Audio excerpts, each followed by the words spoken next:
At 9:13 on Christmas Eve, I sat in the dark of my own house while a locksmith picked my front door for my brother.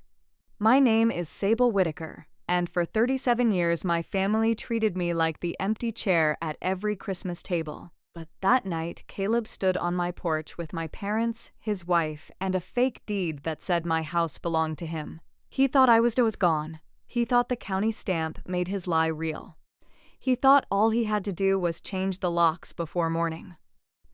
What he did not know was that the police were already inside, waiting for him to say the one sentence that would turn my stolen childhood into a felony case.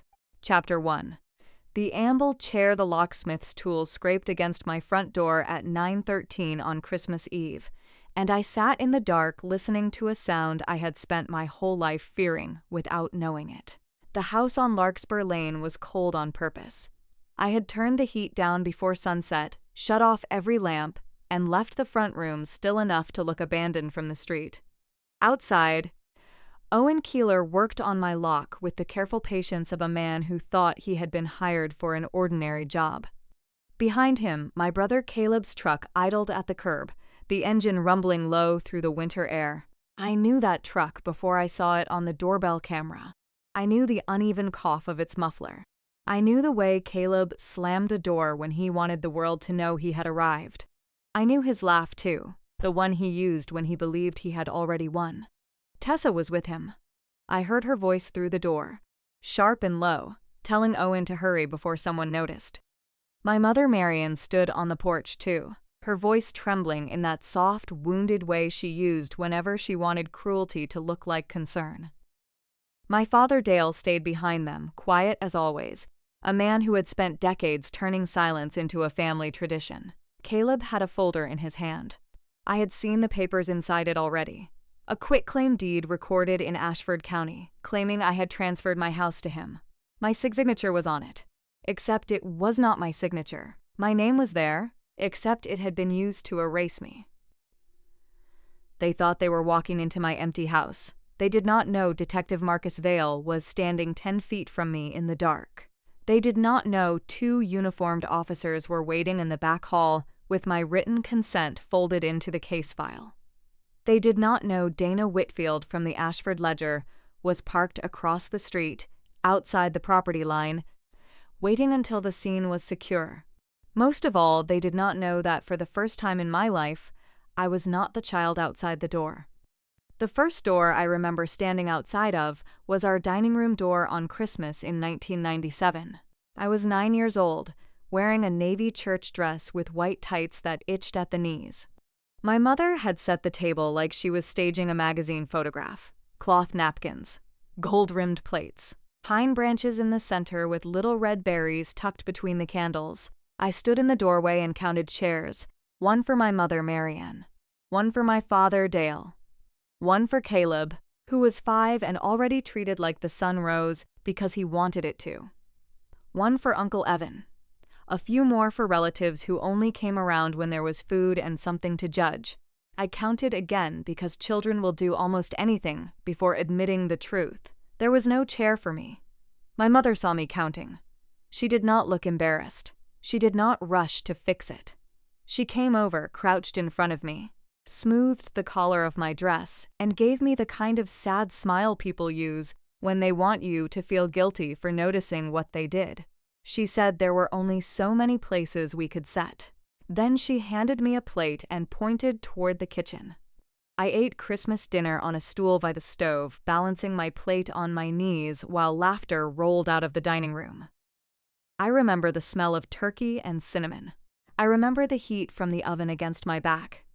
I remember trying to chew quietly, because some part of me believed that if I made myself easy enough, small enough, good enough, someone might remember me before dessert. No one did. That was the thing people never understood about my family. Nobody screamed at me. Nobody hit me. Nobody locked me in a room. If they had, maybe I would have known sooner that something was wrong. Cruelty with volume is easier to name. What I had was quieter. It wore perfume. It served pie. It told me to be reasonable. The next Christmas, I counted again. The chair was missing again. The year after that, the same thing happened. By the time I was old enough to stop expecting a place at the table, I had become very good at pretending I had not wanted one. There were stockings on the mantel every December. Caleb's was fat with candy and small toys, his name stitched in red thread. My parents had stockings too. Sometimes cousins had little paper tags tied to theirs if they were staying over. Mine was never there at first. If I received anything, it came later, handed over with an apology that sounded more like a lesson. My mother would say they did not want to spoil me, as if wanting to be remembered was a character flaw. Under the tree, Caleb's presents appeared early, wrapped in shiny paper with big name tags and ribbon. Mine were practical things: socks, a hairbrush, a plain sweater that looked like it had been bought because someone remembered daughters wore clothes. In family photos, I learned to stand near the edge. Not because anyone told me to, because cameras in our house had a way of deciding who mattered. Caleb stood in the center with his arm around my mother's waist. My father stood behind him, one hand on his shoulder. I appeared half in frame, one shoulder cut off, my smile careful and temporary. I was not jealous that Caleb was loved. That would have been simpler. I was hurt because his love seemed to require my absence. The more room they made for him, the less there was for me. So I learned to take up less space. I made my own breakfast before school. I packed my own lunches.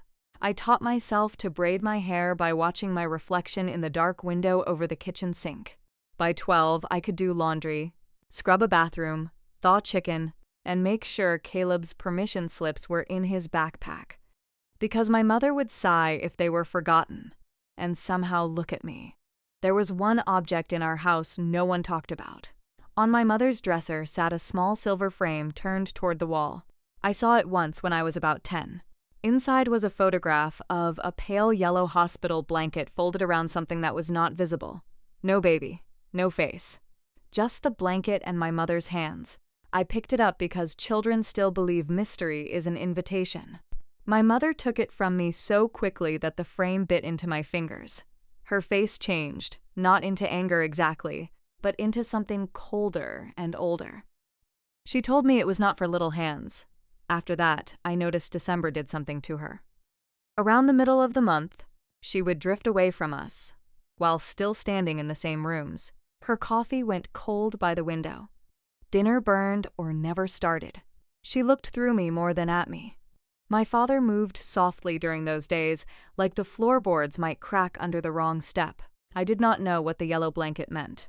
I only knew it was a door inside my mother that I had not been allowed to enter. And somehow I had been born standing outside of it. Caleb never stood outside anything. If he broke a lamp, my father laughed and called him all boy. If I dropped a glass, my mother looked at me like I had confirmed something disappointing. If Caleb failed a test, there had been a bad teacher, a bad week, a bad system.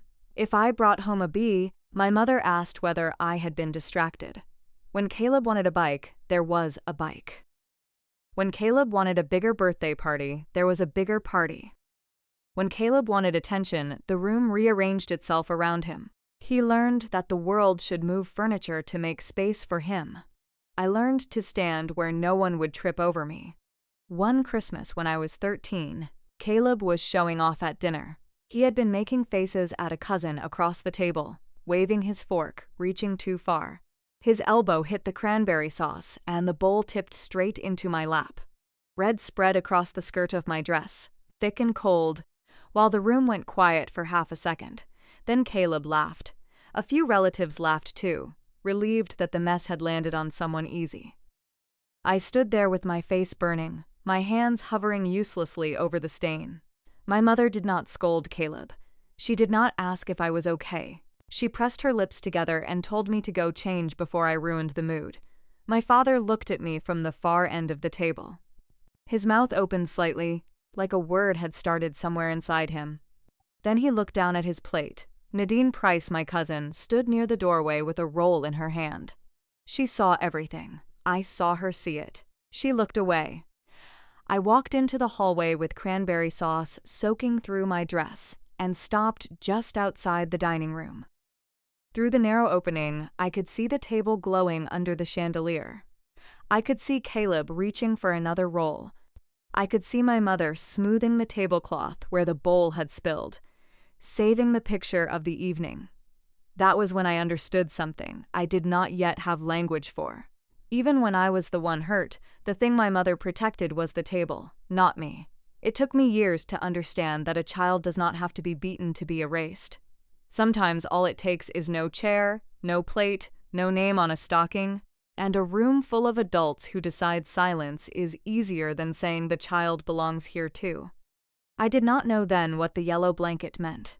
I did not know whose absence had become more important than my presence. But one day, when the truth finally came out, it would explain everything and excuse nothing. Chapter 2.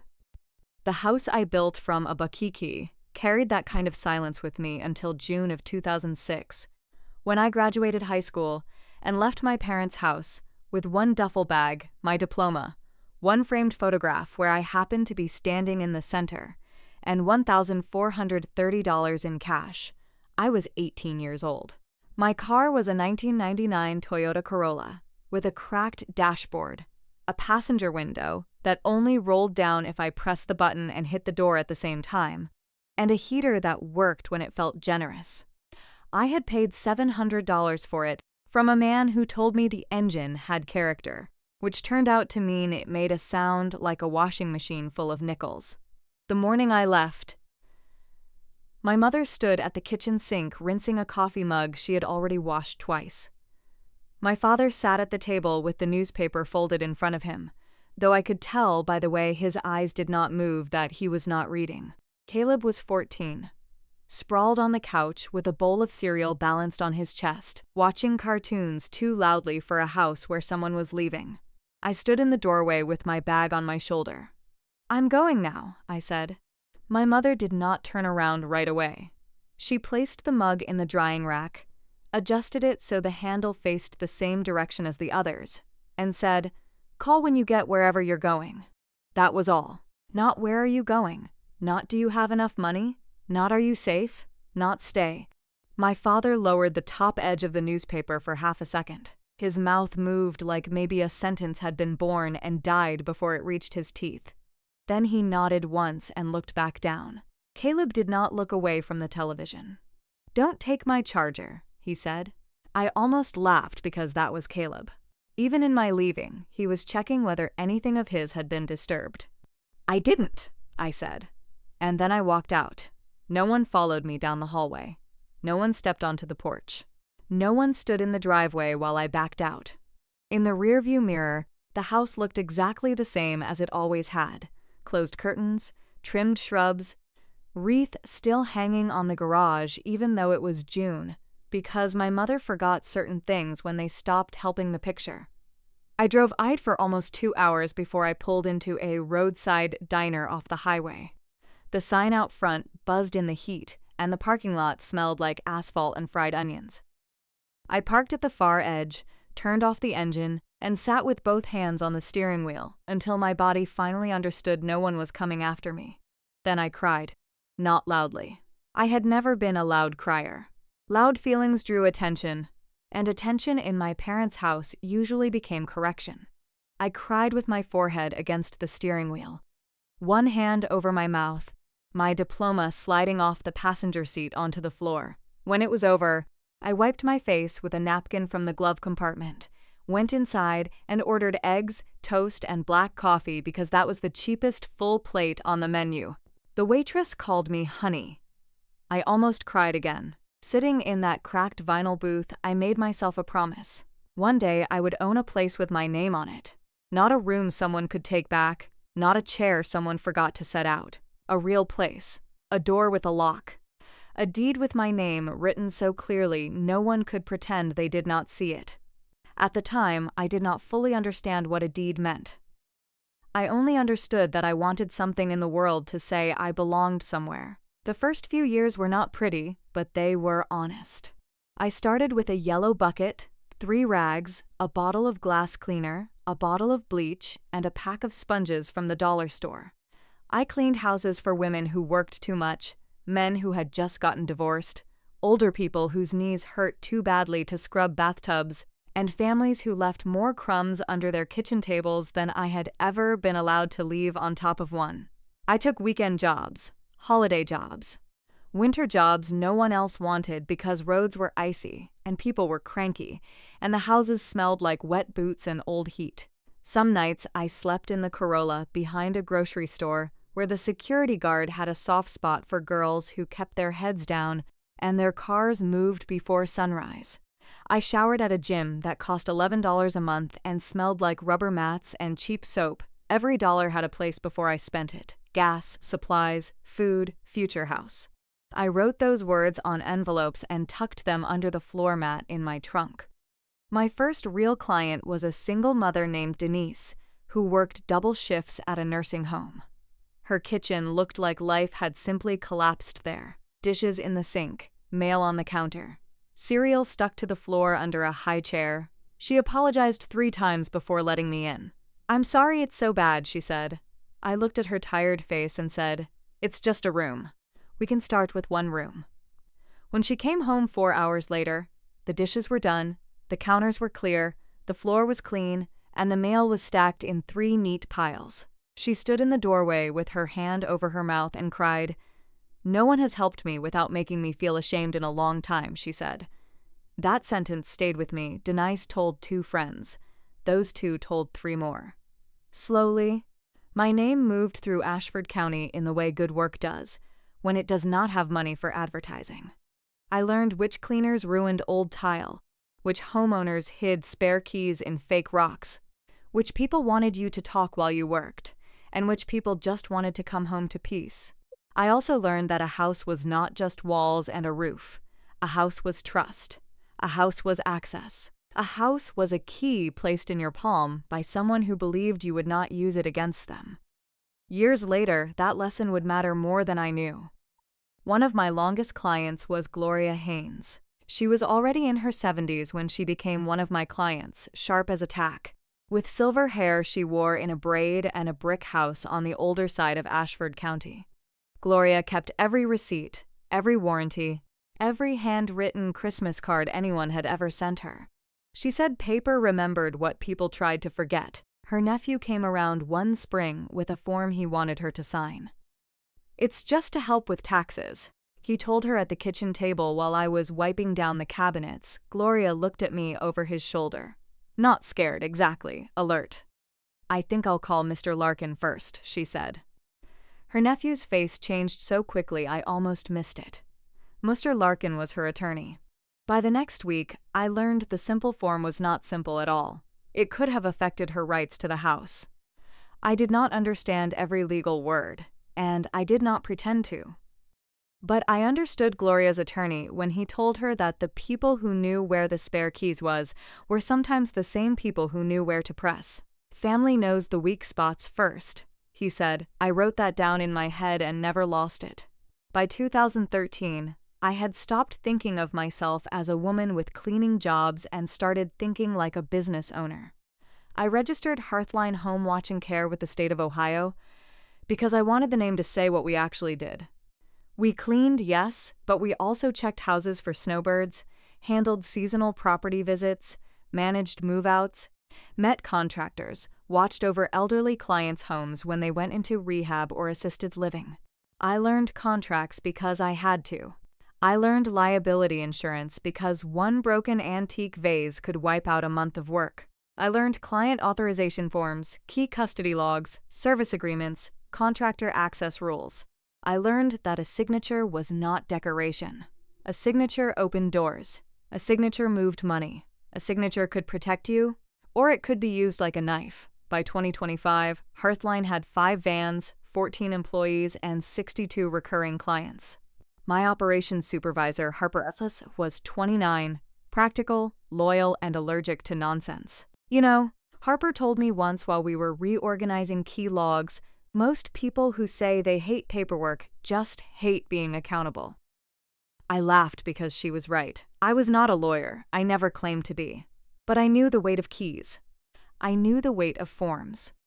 I knew the difference between permission and assumption. Then my grandmother died on my father's side, and I made the mistake of showing up like I still belonged to the family grief. The reception was at St. Mark's Fellowship Hall, under fluorescent lights that made everyone look tired and older than they wanted to admit. I helped because helping was the first language I had learned. I washed coffee cups, cleared paper plates, folded tablecloths, wiped down long plastic tables while relatives murmured in corners. Caleb had been drinking. Not enough to stumble, just enough to tell the truth without dressing it up. He stood by the sink while I rinsed a tray. "You know you don't have to keep showing up, right?" he said. I looked at him, water running hot over my hands. "What does that mean?" He shrugged, almost kindly. "Nobody expects you to. You're not really one of us, Sable." He said it like he was explaining a rule I should have learned years ago. Like he was saving me embarrassment. Like the table had never had a place for me because everyone but me understood I was not meant to sit there. For a second, I heard Christmas laughter from a room I was not in. I smelled cranberry sauce. I saw my father looking down at his plate. I turned off the faucet and placed the tray on the counter. I did not yell. I did not cry. I did not ask him to take it back. I looked past him at the folding tables lined up in the fellowship hall. The same kind of tables I had spent my childhood trying to earn a place at, and something inside me went still. I had spent my whole life being useful, hoping usefulness would become belonging. I had washed dishes, packed lunches, cleaned rooms, remembered birthdays, showed up for funerals, and waited for someone to pull out a chair. Standing there with soap drying on my hands, I finally understood that I had been waiting at the wrong table. I drove home that night to the small rental I could afford and opened the envelope marked Future House. The money inside was not enough yet, but it was real. Mine. Earned one floor, one key, one contract at a time. By September of 2025, I had a company, employees, clients who trusted me with alarm codes and family heirlooms, and the kind of calm that comes only after surviving things without applause. But I still did not have the house I had promised the 18-year-old girl crying in the diner parking lot. Then I saw the listing for Larkspur Lane, an old brick Victorian, tired floors, tall windows, a dining room filled with afternoon light. It needed work, but so had I. I stood in that empty room while dust drifted through the sun, and for the first time in my life, I did not wonder who would make a place for me. I wondered who I would allow to sit there. Chapter 3. When they smelled the house by the second showing, I had stopped looking at the flaws and started seeing the future. The house had old radiators that clicked at night, 2 upstairs windows that refused to open, and floors that complained under every careful step. But from the dining room, I could see the maple tree bending over the side yard, and I could already imagine a table there. Not as a performance, not as proof, but as a choice. The realtor called it a project. I called it mine before I had the right to. Ruth Calloway handled the closing in September of 2025. She was a real estate attorney with silver-streaked hair, square glasses, and the kind of calm voice that made panic feel inefficient. The down payment was $126,000. Every dollar came from years of Hearthline jobs, late nights with invoices, winter property checks, payroll weeks where I paid myself last, and emergency calls from clients who trusted me with their keys before they knew they trusted me with their peace. When Ruth slid the deed across the table, I read the line 3 times. Sable Whitaker, unmarried woman, sole owner. I stared at those words until they blurred a little. Ruth noticed. "First house?" she asked. "First anything with my name on it that nobody can take back," I said. She did not smile like that was sentimental. She nodded like she understood exactly what kind of document I was really holding. I did not buy the house to impress anyone. I did not buy it because I needed 3 stories, or a turret room, or a dining room big enough for a table that could seat 12. I bought it because there had never been a door in my life that felt fully mine. Every childhood room had belonged to my parents. Every kitchen stool had been temporary. Every family table had been conditional. This house was the first place where my name was not an afterthought. The first week, Lydia Moss from next door brought over a casserole in a blue ceramic dish with a sticky note on top that said "Welcome to Larkspur Lane." She was 59, widowed, sharp-eyed, and the kind of neighbor who knew every contractor in Ashford County and which ones charged too much. "Old houses test you," she said, standing on my porch with both hands wrapped around the dish. "But if you love them right, they hold." "I'm hoping that applies to old people too," I said. She laughed, and for a moment my porch felt easier to stand on. Harper came by with 2 of our Hearthline employees that Saturday. They helped me carry boxes, wash windows, and label every key in a temporary log because Harper said she refused to let her boss live like a woman who owned a home watch company, but lost track of her own back door. "You have 6 exterior keys," Harper said, holding them up like evidence. "That's offensive. It's an old house. It's a security problem wearing charm." Gloria Haynes mailed me a card the following Monday. Her handwriting slanted hard to the right, still firm at 72. A house is safest when the woman who owns it knows what she signed. I put that card on the mantel before I unpacked half my dishes. Those people did not replace family. I was not that naive. But they stepped into my house without measuring what they could get from it. Lydia brought food. Harper brought order. Gloria brought a warning wrapped as congratulations. None of them asked how many bedrooms I had before asking if I was happy. My family did not hear about the house from me. Nadine Price heard it first through someone's cousin at a grocery store, or maybe through a client who knew a client. Ashford County was small enough that good news traveled without permission. From Nadine, it reached my mother.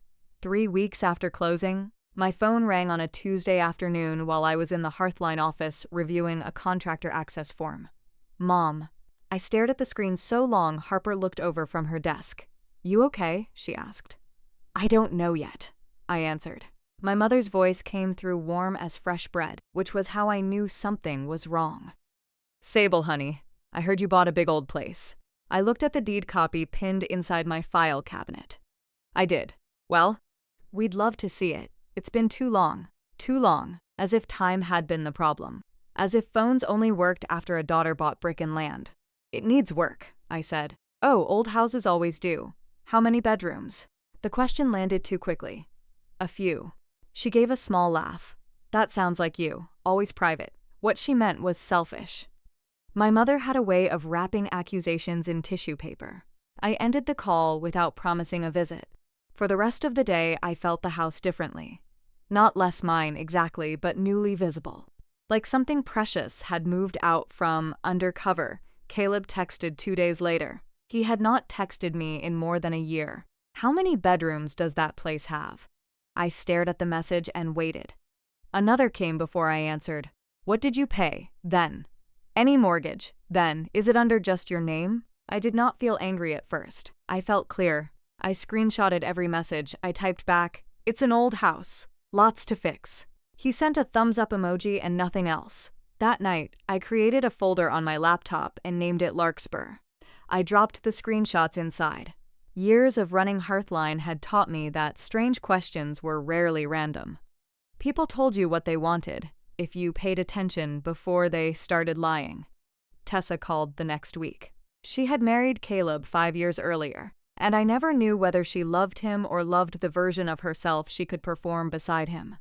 Tessa was polished in a way that always felt slightly rehearsed. Smooth hair, smooth nails, smooth voice. She had worked part-time for a document prep service before moving into bookkeeping, and she liked sounding as if she knew more than she intended to reveal. "Sable," she said brightly. "I heard about the house. Congratulations. That's huge. Thank you. We've been looking into some tax stuff, nothing serious. Just paperwork. Caleb said you just closed, so I thought you might know." My hand paused over the invoice I had been signing. What kind of paperwork? Oh, deed things. Quitclaim deeds mostly. Does something like that have to be notarized in Ohio? Or does the county just record whatever gets filed? There are moments when the body understands danger before the mind finishes the sentence. Mine went still. "I don't know," I said. "Ruth handled everything. Paperwork bores me." Tessa laughed softly. "Lucky you. I wish I could ignore it." "What are you trying to do?" "Nothing big. Just family planning." Family planning. That phrase stayed in the air after the call ended like a smell I could not clear. I wrote down the time, the date, and every question I remembered. Quitclaim deed. Notarized. County record. Ownership. Then I saved the note in the Larkspur folder. The next call came from Nadine. She sounded nervous before she said hello. Sable, I need to tell you something, and I don't want to be in the middle. Then don't be in the middle, I said. Tell the truth and step to one side. She went quiet for a second. Caleb is in trouble. I almost laughed, but there was no humor in it. He's always in trouble.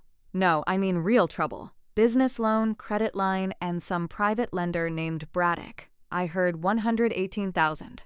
Maybe more with fees. I sat back in my chair. Nadine kept going. Caleb and Tessa had an eviction notice. Deadline December 27th.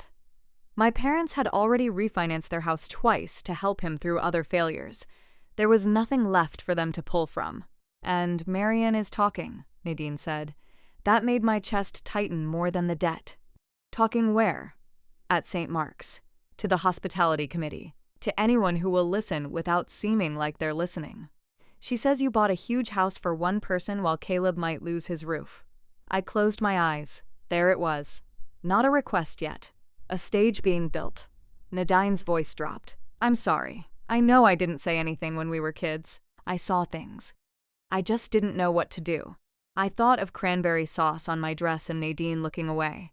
You were a kid too, I said, because that was true. But I did not say it was all right. Because that would not have been true. In early December, my mother called again. This time her voice was softer, almost trembling with manufactured hope. We want you home for Christmas Eve dinner this year, she said. There has always been a place for you. The words should have healed something. Instead, they made my stomach turn. There has? Sable, don't be hard. Your brother is going through a terrible season. You've always been stronger than Caleb. There it was, the old family math. Caleb needed, so I owed. Caleb broke, so I patched. Caleb failed, so I was expected to become smaller, softer, easier to use. I'll think about it, I said. My mother exhaled like she had won something. A few days later, I stopped by St. Mark's Fellowship Hall to drop off a key for one of our Hearthline clients who was using the church kitchen for a charity luncheon. I heard my mother before I saw her. She has all that room, Marian was saying. A huge house for one woman, and Caleb and Tessa are about to be put out. I just don't understand how a daughter can forget where she came from. Her voice was gentle, wounded, perfect. I stood just outside the open door. Dale was beside her, holding a paper cup of coffee. He heard every word. He did not correct one. Across the room, Nadine saw me. Her face went pale. I did not walk in. I did not defend myself to women who had already been handed a story with my mother's fingerprints all over it. I stood long enough to understand the shape of what she was building. If I refused, I would be selfish. If I protected my house, I would be cruel. If I said no, they would tell Ashford County that I had abandoned family. That night, I sat at the kitchen table in my house on Larkspur Lane. The maple branches scraped lightly against the window. The folder on my laptop was open. Inside it were Caleb's screenshots, Tessa's call notes, my mother's voicemail, Nadine's warning about the debt, and the memory of Gloria Haynes looking across her kitchen table at a nephew with a simple form. I did not know exactly what my family was planning. But I knew this much. They had not remembered me because they loved me. They had remembered me because I finally owned something they could use. The next morning, I called Ruth Calloway. Chapter 4. The paper that said I disappeared Ruth answered on the second ring. And before I finished the first sentence, her voice changed. Not louder, not dramatic. Ruth Calloway did not waste energy on panic. But the warmth dropped out of her tone, and what replaced it was the sharp professional stillness of a woman who had seen enough bad paperwork to know when a family question was really a property question. Bring everything, she said. What counts as everything? Texts, notes, voicemails, the deed from closing, your title policy, and whatever your cousin told you. Don't summarize it for me over the phone. Bring it. I was in her office an hour later with the Larkspur folder in my lap, and my stomach sitting somewhere near my knees. Ruth read Caleb's messages first. She did not smile at the bedroom questions. She did not call them harmless. Then she read my notes from Tessa's call, one finger resting under the words quitclaim deed, notarized, county record. When she played my mother's voicemail, Marion's voice filled the office, soft and trembling. "We just want the family to heal, Sable. Christmas Eve dinner starts at 7. There has always been a place for you." Ruth stopped the voicemail before it ended. "That sentence sounds expensive," she said. I looked at her. "It sounds like my mother. Sometimes that's the same thing." She leaned back and took off her glasses. "People think property fraud starts with a stranger in another state. Sometimes it starts with a relative asking how many bedrooms you have." She did not turn it into a lecture. She opened a county website on her computer and showed me how records worked in Ashford County. A recorder's office recorded documents that appeared complete. It was not a courtroom. It did not investigate every signature at the counter. A quitclaim deed could be challenged later, but later was still damage. Later meant lawyers. Later meant emergency filings. Later meant someone else had already put their hands on your title. "So they could file something fake," I said. "And the county might record it? If it looks right on its face, yes. That doesn't make it legal. It makes it a problem." My throat tightened. Ruth turned the monitor toward me. "We're going to make sure you know the moment there is a problem." She walked me through the Ashford County property fraud alert system using my full name, parcel number, and legal description from my closing documents. I typed carefully because every letter felt heavier than it should have. When the confirmation email arrived, Ruth had me print it. Then she had me print my deed, my closing statement, and my title policy. "Don't warn them," she said, sliding the papers into a clean folder. "Know before they think you know." After that, I stopped answering strange questions with emotion. I answered with silence and screenshots. Caleb texted 2 days later. "A house like that should help family." I looked at the message while standing in the hearth-lined supply room between shelves of paper towels and disinfectant. My thumb hovered over the keyboard. Every part of the child in me wanted to type something sharp, something wounded, something that said I had helped enough by disappearing from rooms where I was never wanted. Instead, I took a screenshot and put the phone away. Tessa was more careful. "If something happened to you, do you even have your documents in order?" I wrote the sentence down exactly. The time, the date, the way she phrased it like concern when it sounded like inventory. My mother left another voicemail. "Sable, I hope you're not shutting us out again. We're trying to let the family heal." Trying to let the family heal. As if I were the infection. I saved that too. On December 10, 2025, at 4:42 in the afternoon, I was reviewing a contractor access form when my email notification appeared. Ashford County Recorder. Property fraud alert. For a second, I only stared. The office sounds kept going around me. A printer hummed. Harper was on the phone confirming a furnace check. Somewhere outside, one of our vans backed up with a soft beep, beep, beep. I opened the email. A new document had been recorded against my property. My hands went cold before I clicked through. The document was a quitclaim deed. The grantor was Sable Whitaker. The grantee was Caleb Whitaker. The notary was Mara Phelps. I read it once, then again. Then a third time because the mind does strange things when paper lies about you with official stamps. My name was there. My house was there. My signature was there. Except it was not mine. For most of my life, my family had erased me quietly. No chair, no stocking, no place in the photograph. This was the first time they had tried to do it in ink. Harper appeared in my doorway. "Sable?" I looked up, and I must have looked worse than I felt because she ended her call without saying goodbye. "What happened?" I turned the screen toward her. "Someone filed a deed." Her face hardened as she read. "Is that Caleb?" "On paper," I said. "Not in real life." Ruth took my call immediately.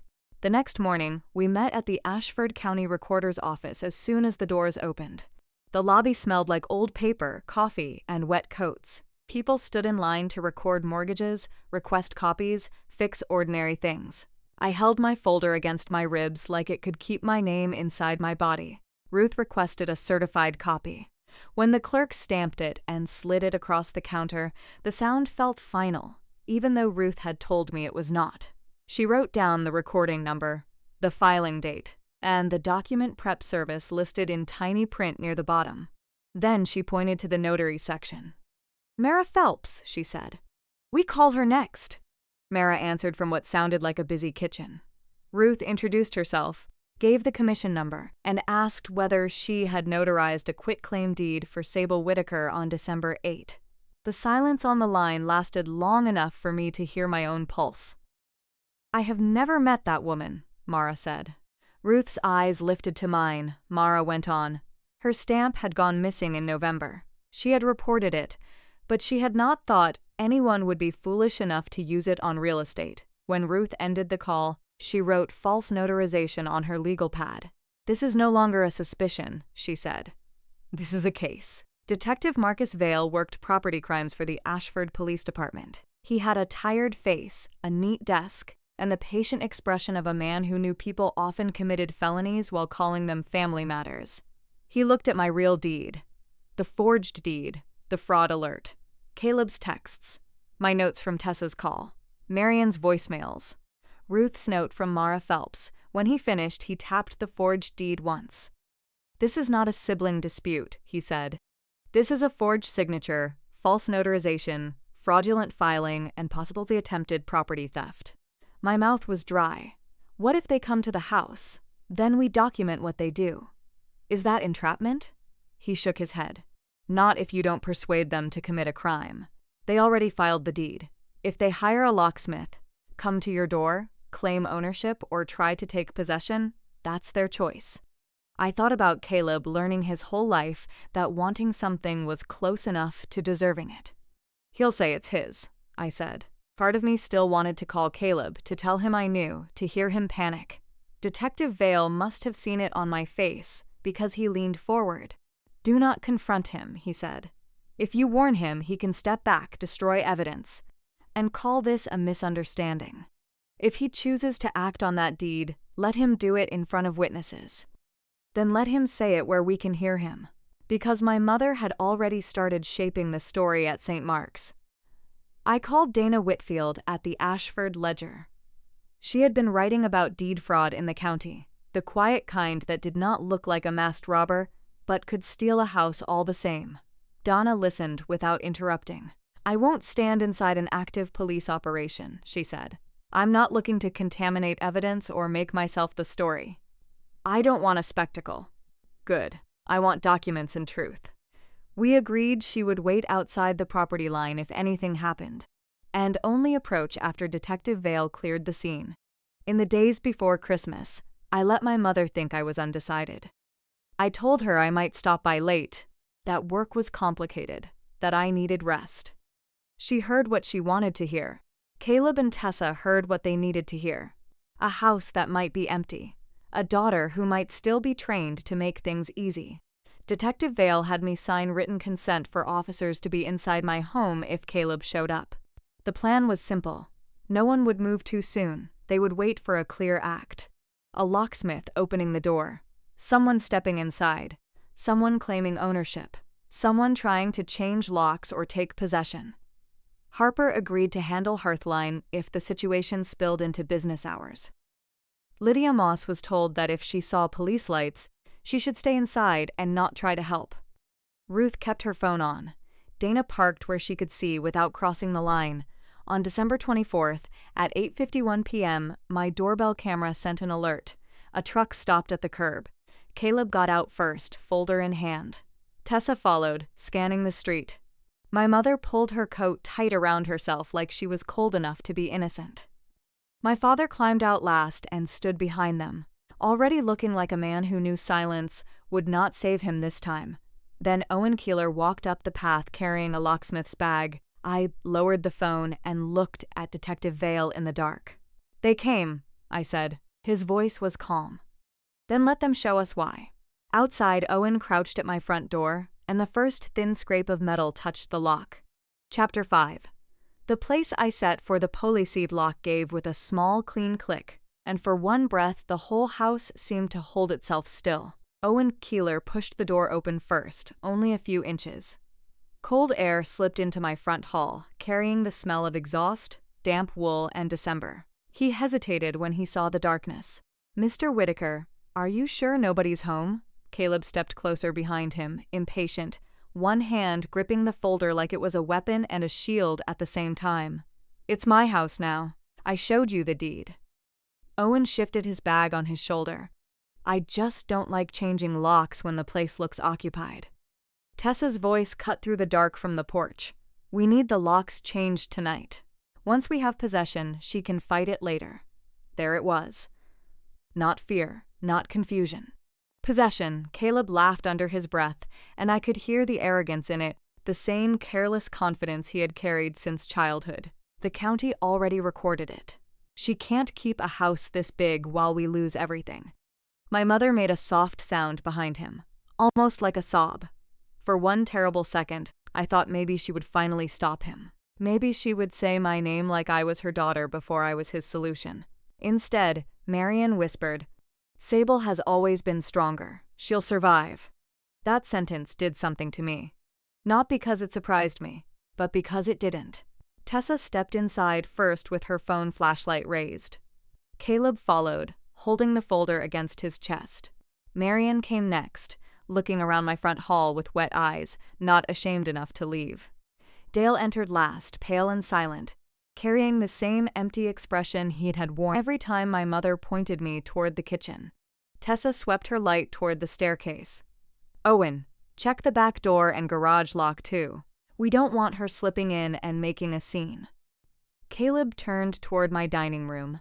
Even in the dark, I could see the outline of him looking at the long empty space by the windows. "She was never family when it mattered," he said. "Now suddenly she wants to be the owner." I reached for the lamp, the room filled with light. For a second, nobody moved. I stood in the hallway, my hands calm at my sides. Detective Marcus Vale stepped out from the shadow near the parlor door, his badge already in his hand. Two uniformed officers appeared behind him, quiet and steady. Owen Keeler lifted both hands so fast his tool bag slid off his shoulder. "I was shown paperwork," he said. "I was hired to change locks. I didn't know this was a dispute." Tessa's face went white. Caleb's went red. "What the hell is this?" he shouted. "This is my house." I looked at him, then at the folder in his hand. "No," I said. "This is my house, my deed, my door." Detective Vale held out one hand. "Mr. Whitaker, set the folder on the table." Caleb did not move. Vale's voice stayed even. "The quitclaim deed recorded on December 10th has been reported as fraudulent. Ms. Whitaker's signature was forged. The listed notary, Mara Phelps, denies ever meeting her. We have the property fraud alert, the certified copy, the original deed, your messages asking about ownership, notes from your wife's call regarding county recording and notarization, and now your attempt to enter the property with a locksmith." Tessa swallowed hard. "I want a lawyer." "You'll have that opportunity," Vale said. Caleb pointed at me like I had betrayed him by refusing to disappear quietly. "This is family business." "No," Vale said. "This is property crime." My mother started crying then, not the kind of crying that comes from remorse, but the kind that asks everyone in the room to rearrange themselves around it. "Sable, please, don't destroy your brother's life." I felt 9 years old and ancient at the same time. "I didn't bring him here," I said. "You did, and he brought a fake deed." Caleb was cuffed in my front hall, under the light fixture I had polished myself 2 weeks earlier. Tessa was detained for questioning, her perfect voice gone.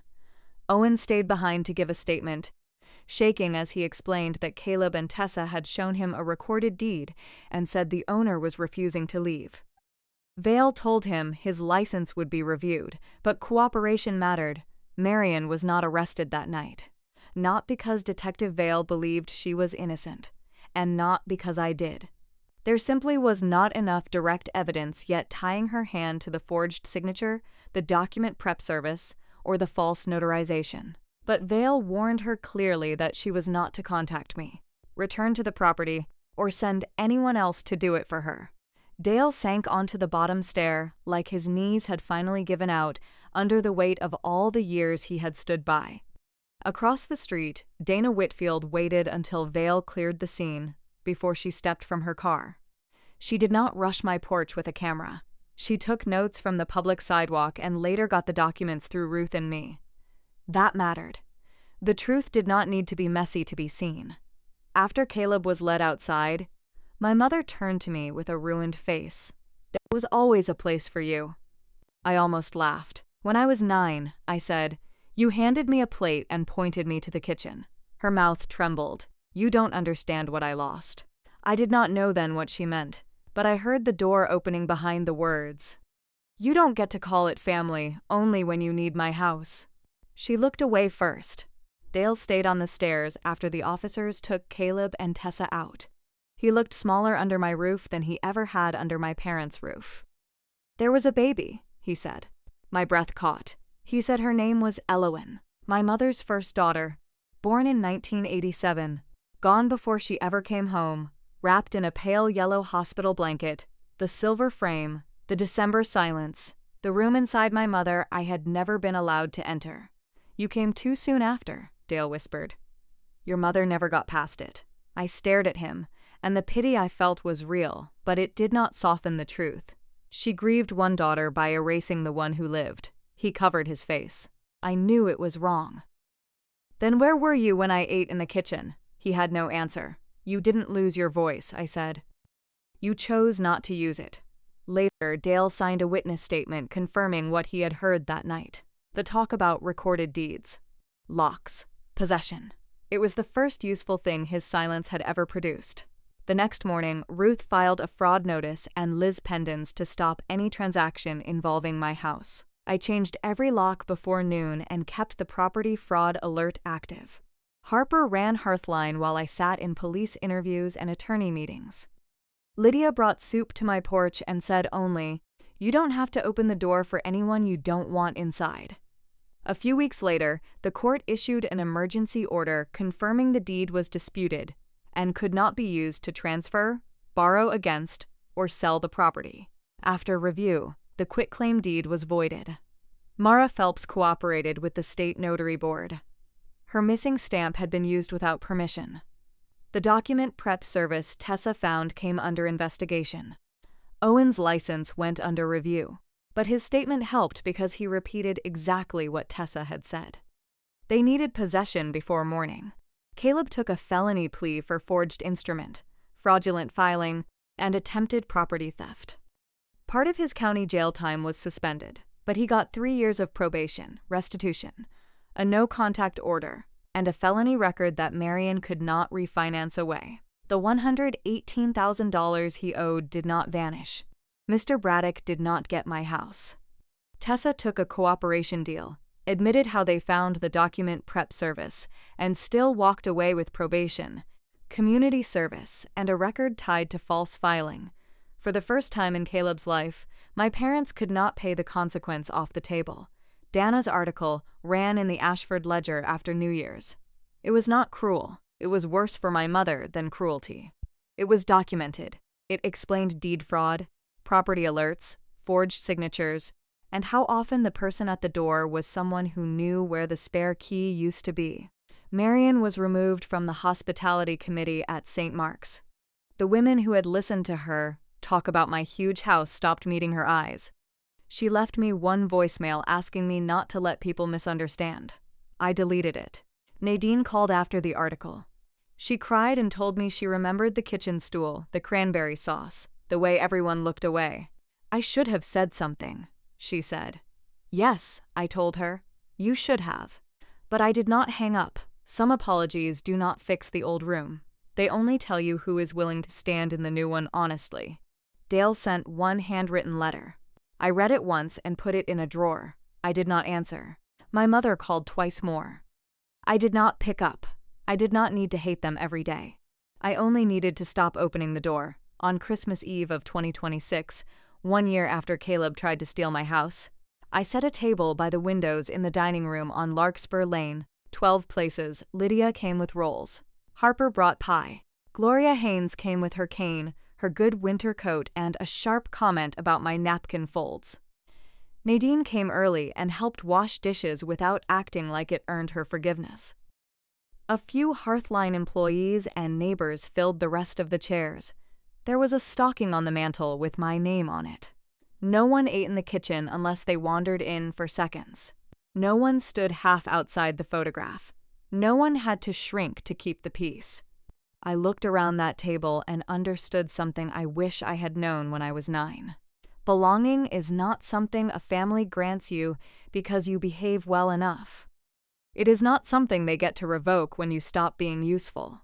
Sometimes belonging is a house you bought with your own tired hands, a door you learned to lock, a name on a deed, and a table where every chair is chosen on purpose. For years, I thought the empty chair meant something was missing in me. That night, watching every seat fill with people who had chosen me without needing my house, I finally understood the truth. The chair had never been empty because I was unworthy. It had been empty because they were too small to make room. So tell me, who hurt me more, Caleb, who tried to steal the house, or the parents who taught him I was never worth counting in the first place? And if you have ever been the one left without a place at the table, would you forgive, keep your distance, or close the door for good? Leave your thoughts below. And if you have ever had to build your own table, I hope you know this much. You were never the empty chair. You were the one who finally stopped waiting for permission to sit down.